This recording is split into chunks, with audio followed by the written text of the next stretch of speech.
Hello friends, my name is Ty, and I'm going to read to you. This is the first video of my channel, and I really appreciate you guys coming to hang out with me. I'm going to read a story called The Lord of Lawn Ornaments. It's an original story by myself. It was published in issue number 24 of Pulp Literature. Here we go. Jonathan Caron, third of his name, warlord of Wallachia, stood on the front porch of his 1,100 square foot bungalow, stared into the twilight darkened street, and hated himself. If anyone ever said being a vampire was glamorous, they were full of shit. You gotta do something useful tonight, Johnny? He turned and looked down the hallway of the small house at the bane of his existence, Lucinda. In 1988, he had found her outside a punk bar. She looked now, much like she had then, tall, lithe, with a blonde mohawk sticking off the top of her head in 6-inch spikes. She was also as foul-mouthed and obstinate as she had been 30 years ago. He needed a familiar, having lost the previous one in an unfortunate incident in Paris involving several priests and a mob with pitchforks. He had needed a familiar, having lost the previous one in an unfortunate incident in Paris involving several priests and a mob with pitchforks. When he saw Lucy smoking in an alley and glaring at him, he had thought her just the thing. He had cast his will upon her and forced a drop of his blood into her mouth, as he had been doing to his familiars for centuries. He had failed, however, to fully understand the strength of her own will and the effect of heavy metal music on the minds of the youth of the last century. The result of his efforts had left much to be desired. The power of their bond prevented her from harming him or abandoning him completely, but she rarely did anything he asked and spent the better part of her time scorching him with withering abuse. He turned back to the street and ran a lean, pale hand over a full head of black hair that was slicked cleanly to his skull, then thrust both hands into the pockets of his black bargain rack slacks. How far he had fallen. Lucy came and stood beside him. She was wearing the same leather jacket she'd had 30 years ago, complete with jangling buckles and chrome studs across the shoulders. But her feet were clad in slippers like cartoon bear paws, and she sported a pair of pajama bottoms that made each muscular buttock look like an owl's eye. Seriously, are you going out tonight? Because I'm tired of watching you drag your skinnier ass around this shitty house. He looked back to the street. I will do as I please, Lucinda. I will not be ordered about by you. Then quieter. I am a lord of the night. She threw back her head and laughed, her ungelled mohawk floating around her head like blonde silk. Lord of the night? You're the lord of lawn ornaments. He looked at the front yard and his collection of plastic flamingos, ceramic gnomes, and frogs on toadstools that he'd gathered over the weeks they'd been living in the house. They help us blend in, he said. I thought poor people loved pink flamingos. Look around, dumbass. You see anyone else with pink flamingos? Or fucking garden gnomes? He looked up and down the street. He was the only one displaying such finery. Except for the old lady who lived across from him. She had several stone gargoyles in her garden that Jonathan was quite sure were watching him. Sneaky bastards, those gargoyles. No, Johnny, Lucy continued. I'm afraid you're the only poor person cursed with such bad taste. He opened his mouth to say he wasn't poor, but closed it before he could give Lucy something else to ridicule him about. In truth, he was not poor. He was destitute. Fucking Bitcoin, he muttered. He had been a rich man, living in a mansion in a nice part of the city, when the trusted investment broker he'd been using for more than 20 years told him about an opportunity that was too good to pass up. Cryptocurrency, it was called, and his broker had believed it would be bigger than Microsoft. Jonathan had given the man a small part of his fortune and received triple in return. Soon he had given over everything, including a new mortgage on his house, and had rubbed his hands together like a cartoon miser. Months later, the market crashed, and every cent he put in was gone. Only by selling several dear possessions, which he referred to as priceless and the pawnbroker referred to just above middling, had he been able to scrape together enough money to buy this rundown bungalow in a shitty part of town. Most of his neighbors were either poor retirees or new families too broke to live anywhere else. None of them had a single hint of culture. The music the young ones listened to consisted heavily of a phenomenon called auto-tune and liberal dustings of the word motherfucker. None of them played a musical instrument, and he had yet to be invited to a garden party. The most galling thing of all was that they had the temerity to look at him as though he were the strange one. The last of his temper slipped, and he jumped off the porch with a snarl and began laying waste to his yard display. He kicked one of the flamingos so hard it burst into pink plastic fragments, smashed a cement bird bath to dust with his fist, and picked up a garden gnome in each hand, crushing them in his grip. His temper spent, he looked around the ruin he had wrought and hated himself even more. Feel better? Lucinda asked from her place on the porch. No. Good, because you look ridiculous. He waved his hands at the fragments around him. Clean this up, will you? Lucy tilted her head back as she laughed uproariously. She was still laughing as she turned and shuffled back into the bungalow, her bare paw slippers wicking across the floor. Sighing, Jonathan dusted his hands together and walked towards the rickety garden shed in the backyard to see if there was anything he could use to clean up this mess. He was rounding the corner of the bungalow when a small movement caught his eye. His neighbor, a burly black-haired man who lived with his wife and 2 daughters and spent the majority of his time yelling about the weeds in his lawn, kept an immaculate yard. His immaculate shrubbery that separated their 2 yards, Jonathan saw a pair of binoculars, the lenses trained on him. The user must have thought themselves protected by the growing dark, but Jonathan's eyesight was not constrained by things so mundane as daylight. He put his hands on his hips and turned to face the twin lenses. There was a moment's hesitation, and then the binoculars disappeared amid a crackling of branches. He thought about letting it go and carrying on with the chore he had created for himself, but sauntered over. As Jonathan reached the navel-high shrub, he stopped and leaned over. On the other side was the younger of his neighbor's 2 black-haired daughters, the one whose thumbs were not perpetually attached to her smartphone. She was sitting cross-legged in her father's immaculate lawn, dressed in a black t-shirt and green camouflage shorts, her long black hair pinned back with barrettes in the shape of silver bats. The binoculars were dangling from a strap about her neck, and she had a wide notebook in her lap. She had a pen in one hand, a small light in the other, and she was scribbling and looping letters in the book. Over the child's shoulder, Jonathan saw the word evidence underlined in the center of the top of the page. Below the title was written, Only Comes Out at Night, Doesn't Use Barbecue, Superhuman Strength. He stood there for a handful of heartbeats, the child's, not his, and eventually cleared his throat. The child's head snapped up, and she looked into his eyes for a split second before jumping to her feet as her book tumbled to the ground and the binoculars around her neck swung. They stood, looking at each other for a moment. And Jonathan slipped his hands into the pockets of his cheap slacks while the child held her breath. He could see now that her black t-shirt bore a likeness of Gary Oldman's portrayal of Dracula. Jonathan hated that movie. In real life, Dracula had been a complete asshole and nowhere near as cool as people made him out to be. Taking notes, are we? Jonathan asked, glancing at the notebook on the ground. The child looked from his face to the book, then darted forward to grab it. She snapped it closed and held it to her chest with trembling hands. The child's heart was racing, sounded like a muted drumbeat to Jonathan's ears. Anything interesting? He asked, after she did nothing but stare at him. She clenched the book a little tighter and swallowed audibly.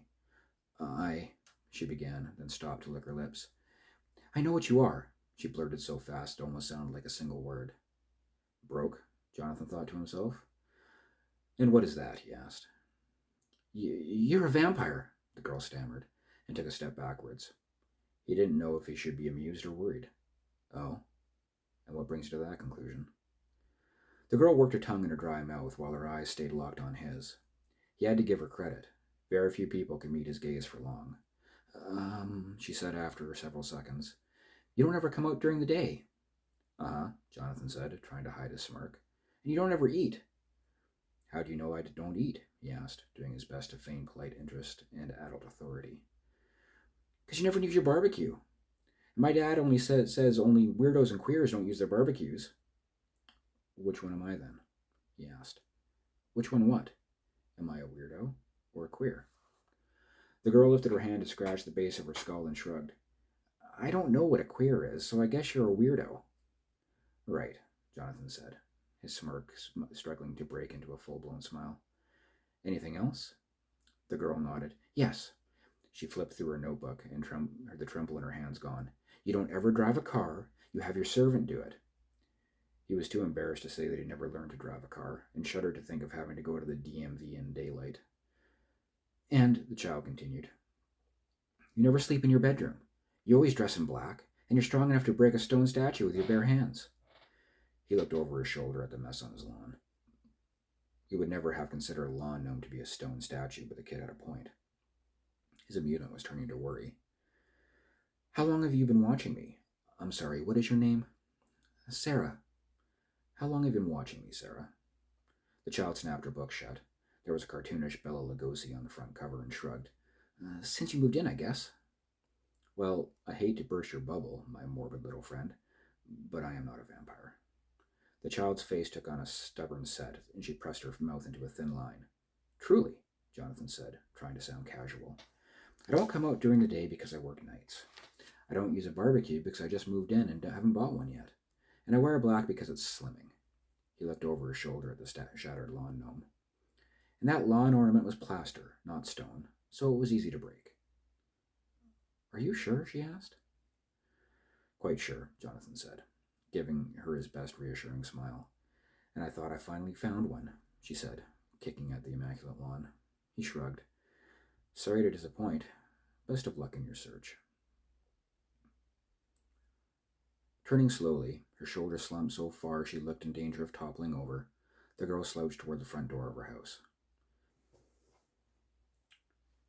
Jonathan watched her go, his smile carefully fixed on his face as the door closed behind her. Then he turned and scurried into the bungalow, the mess on the front lawn forgotten. We are discovered, he hissed at Lucy, who was sitting in the living room in a beat-up recliner. She was tapping her bare paw slippers together as she watched an old rerun of Matlock. She huffed and turned in her chair to look at him. What are you on about? The child who lived next door, he whispered.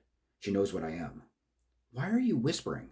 Because, he whispered, then looked around and cleared his throat. Because, he said in his normal voice, that child knows what I am. She has been spying on me. The one that always has her phone in her hand?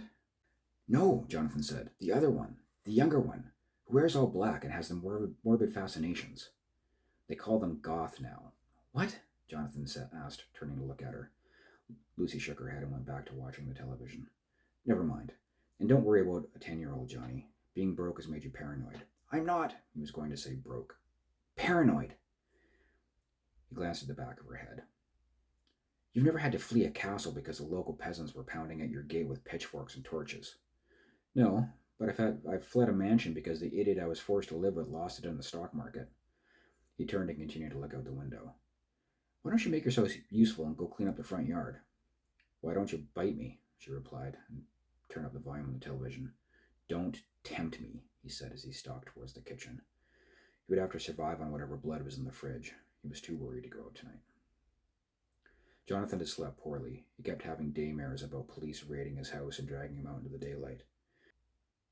Now he was awake, without dark fully fallen, sitting at his kitchen table, almost ill with worry. His rational mind knew his fears were baseless. No one would believe a child's theories about a vampire next door, and he hadn't committed a crime he could be arrested for in decades. When he was younger, he often drank too deeply of the people he fed on and left them dead. But as things like forensic evidence and YouTube became more prevalent, he had learned to be wiser in his feeding. Most of his meals were purchased from local blood banks, or, in later times like now, the local butcher. His rational mind told him there was nothing to worry about, but that did not stop his worries. He was drumming his fingers on the second-hand kitchen table when Lucy plopped a half-full deli container of dark blood in front of him. She immediately turned and headed for a recliner in the living room. He eyed the blood suspiciously. It was not like Lucy to serve him dinner, but he pulled the top off anyway and smelled it. He pursed his lips appreciatively. Beef, he muttered. Grade A, if I'm not mistaken. He took a small sip and gasped. Mixed with human, and a healthy human, too. He drank the container down, hungrily, in 3 big swallows. He sighed. Lucinda, he called, sometimes your small acts of kindness surprise me. There were several moments of silence, then a shouted reply. Okay, I'll bite. What the hell are you talking about? Dinner, Jonathan said, getting up from the table and walking into the living room. I don't know where you found human blood, but it was delicious. She huffed. I didn't bring you dinner. Jonathan felt his face fold in a frown. Then what did you just bring me? It was on the doorstep. I figured I should bring it in, because if the broken lawn ornaments don't cause the neighbors concern, a container of blood certainly will. Jonathan gave a small choke and then heard a bellow from next door. Nat! A thunderous voice boomed. Why the hell are there handprints on the prime rib? Jonathan dashed to the window and peeked through the blinds. The burly neighbor was standing on his back patio before an open grill, eyeballing several thick steaks with a twisted expression of disgust. His wife appeared, her honey blonde hair held aloft with vast amounts of hairspray. What are you talking about? She asked him. The steaks. It looks like someone's been squeezing them. You go back to that butcher and tell him I'm going to kick his ass. The blonde woman, Annette, rolled her eyes. Whatever you say, Mickey. A movement caught Jonathan's eyes. He turned to his left. In a lower floor window, Sarah was waving at him, a huge smile on her face. She gave him a double thumbs up, and one of her thumbs was covered in a thick bandage. He let the blind snap closed and slumped heavily in one of the kitchen chairs. I'll be damned, he said. The next time the child put blood on his doorstep, Jonathan made a show of waiting until it was dark, then throwing the container in the trash. He spied a small ponytail sticking up the other side of the hedge, and the binoculars watching him, and ignored them completely. The next day he came upstairs from his slumber and found Lucy with a mangy-looking kitten in her lap. Was that on the doorstep? She finished for him. But you can't have him. Him? Jonathan asked. Him, Lucy confirmed. I named him Bruce. Even Jonathan, in his deepest hungers, would not stoop so low as to eat a kitten that had been named. Every day for weeks there was something on the front porch. No amount of disdain, haughty ignorance, or fierce scowling would deter the child. And each evening brought a new gift. Sometimes it was blood, sometimes raw meat, once a live chicken with a length of twine binding its leg to the roof support. This Jonathan could not resist, and promptly tore the head off and drank from its neck. He felt nothing but a mild annoyance until the day he found a homemade greeting card made of orange construction paper.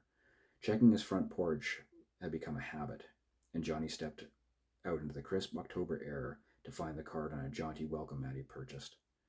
The front had a rudimentary likeness of a turkey made in the shape of a child's hand and bore the words Happy Thanksgiving in Sarah's looping script. He took the card inside to where Lucy was seated at the kitchen table with Bruce on her lap, eating the remains of the chicken Jonathan had killed 2 days before. Is it Thanksgiving? He asked her. She shrugged, gnawing on a drumstick. Maybe. He glared at her, and she gave zero shits. He sat down at the table and opened the card. Inside it said, Sorry I couldn't bring you anything today. Happy Thanksgiving, Sarah.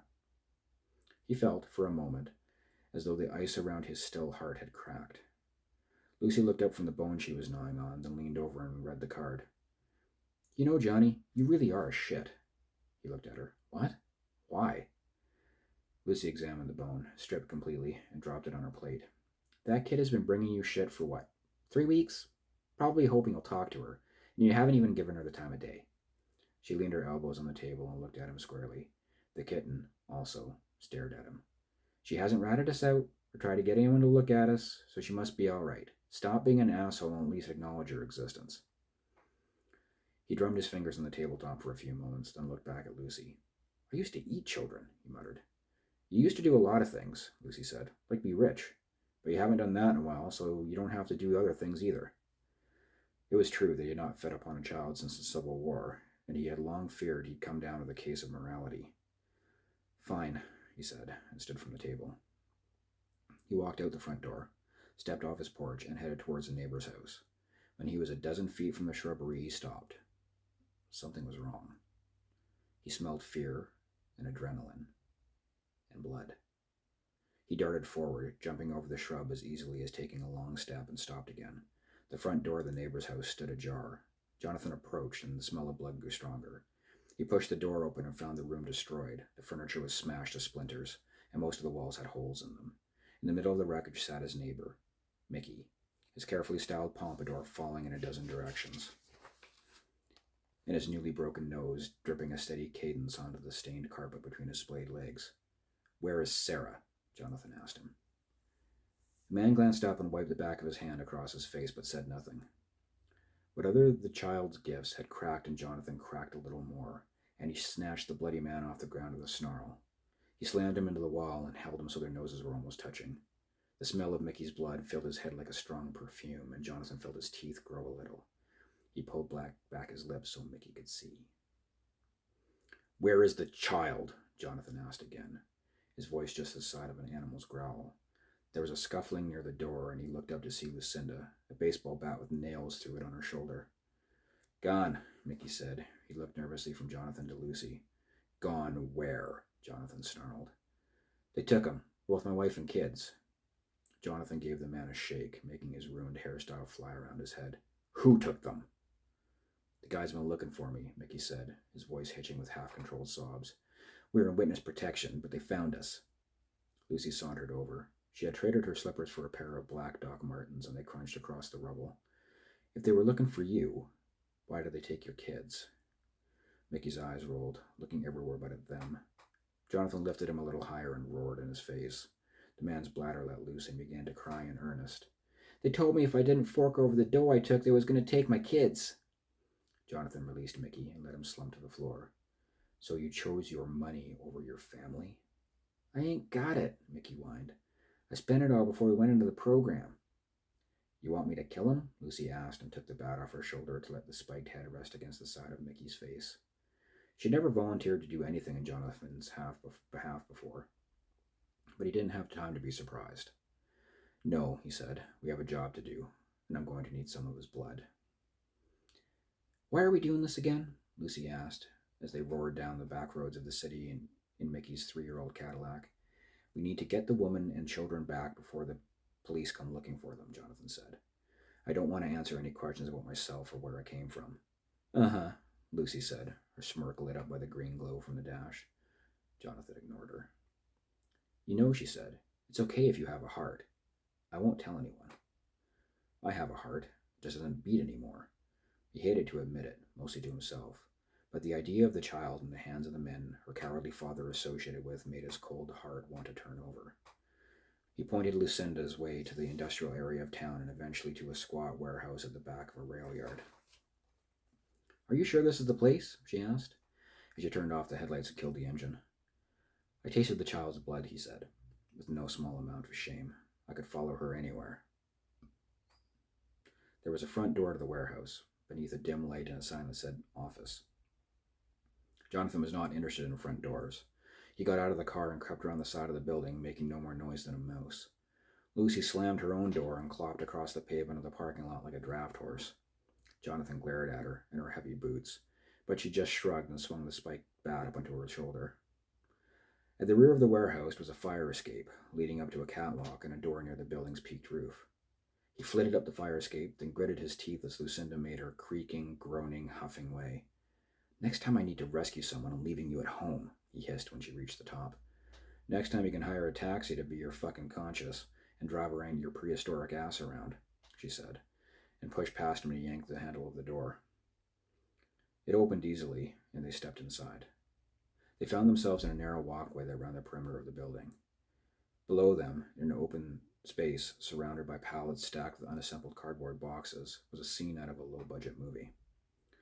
Sarah, her sister, and her mother all sat in metal folding chairs, while 2 lean men in dark tailored suits and a fat one in a bowling shirt stood in front of them. There were several lights and round hoods and cast sporadic pools of light. So what do you want to do now? One of the dark-haired, suited men asked. You going to tell me where the money is? The fat one asked Annette. I keep telling you, there is no money, Annette wailed, her voice just this side of hysterical. You think we'd be living like we do if we had any money? I say we motivate Mickey a little bit, the fat one said, looking at his 2 companions. How you want to do that? One of the suited men asked. The fat one jerked his chin towards Sarah. Cut off a couple of her fingers and send him to her old man. That ought to do it. With a snarl, Jonathan leapt over the walkway's railing while Lucinda began clomping down a nearby set of wooden steps. He landed a few feet away from the fat man, whose head snapped towards Jonathan while his mouth made a round O of surprise. Who the fuck? The fat man began before Jonathan lunged forward and punched him in the center of his fat chest. The heavy body fell to the cement floor with a thud. One of the slender men started to pull something from the inside his suit coat, but uttered a cry as Lucinda struck him in the back with her bat. The only sound he made was wet and squishy as she hit him a few more times to ensure he stayed down. The final suited man spun towards Sarah and pulled her from her chair as he yanked a black pistol from the small of his back and held it against her head. You back off or she gets it, she said, his eyes darting from Jonathan to Lucy. Let her go, Jonathan said, each of his words punctuated by a blow from Lucy's bat, or you will die. He glanced at Lucy and her bloody work, and then back at the suited man. Horribly. The suited man raised the pistol in a shaky hand, pointed it at Jonathan, and pulled the trigger. Ow, Jonathan said as he looked down at a hole in his chest. Then he lunged forward and grabbed the man by the neck. Jonathan hoisted him off the ground, pulling him away from Sarah and ending his screaming with a sudden twist. After he tossed the man away, he knelt down in front of the child, gently turning her so she couldn't see Lucy picking chunks of hair off the spikes of her bat. Sarah looked at him with wet, tear-rimmed eyes. I didn't think you'd come. Neither did I, Lucy said as she propped the bat on her shoulder. Jonathan glared at her, then looked back at Sarah. If I didn't come get you, who would make sure I ate? The child blinked away her tears and threw her arms around Jonathan's neck. After a moment's hesitation, he hugged her back, and deep in his chest, his heart gave a single, thudding beat. Thanks very much for joining me for my very first video. I hope you like it, and if there's anything you want to hear me read, please let me know.